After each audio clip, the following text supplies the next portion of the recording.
हे सुमित्रा नंदन, यहाँ कोई 1-2 रोज नहीं रहना है, यहाँ तो 14 बरस बिताना है। कभी धूप है, कभी ठंडा है, कभी जाड़ा है, कभी गर्मी है, कभी बरसात है, कभी रात है, कभी दिन है। तो खुले आसमान में 14 बरस कैसे रहेंगे? कहा तो भैया क्या करें? कहा एक पलंगशाला बनाओ, कुटिया। लखनलाल जी औजार लिए, जंगल से लकड़ी काट कर ये कुटिया का निर्माण किए। कहा भैया कुटिया तैयार हो गया। तो राम जी ने कहा मैं बिना गृह देवता के पूजा किए उसमें प्रवेश नहीं करूंगा। कहा तो क्या करें? कहा एक चितकबरा हिरन मार के लाओ। तो लखनलाल जी गए, चितकबरा हिरन मार के लाए। कहा भैया हिरन आ गया। कहा उसको आग में पकाओ। आग में रख के मांस को पकाया गया। उस मांस से राम जी ने गृह देवता का पूजा किया, मांस का प्रसाद बटाया, तब गृह प्रवेश किया।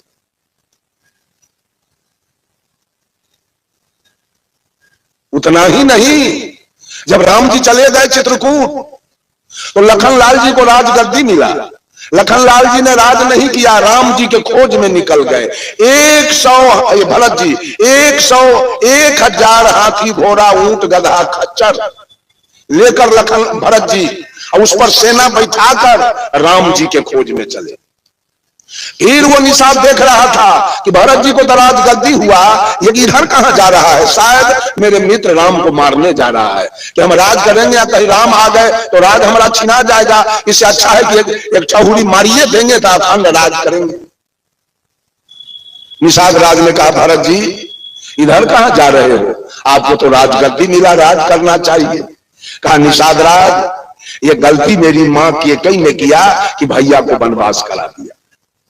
मैं तो भैया को वापस लाने जाता हूं, भैया राज करेंगे, हम नहीं करेंगे। कहा तो एक रात मेरे यहां रहो। लखनलाल जी एक रात निषाद राज के यहां बिताए। कल होके वहां से चले। आगे भारद्वाज मुनि का आश्रम है। भारद्वाज मुनि के आश्रम से 2 किलोमीटर पहले भरत जी ने सारे सेना को रोक दिया, सारे जानवर को, सवारी को रोक दिया।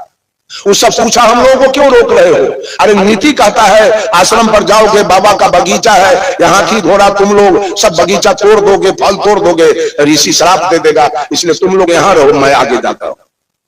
भरत जी गए आगे। भारद्वाज मुनि को भी शंका हो गया, भरत को तो राज करना चाहिए, भरत जा कहां रहा है? कहा भरत कहां जा रहे हो?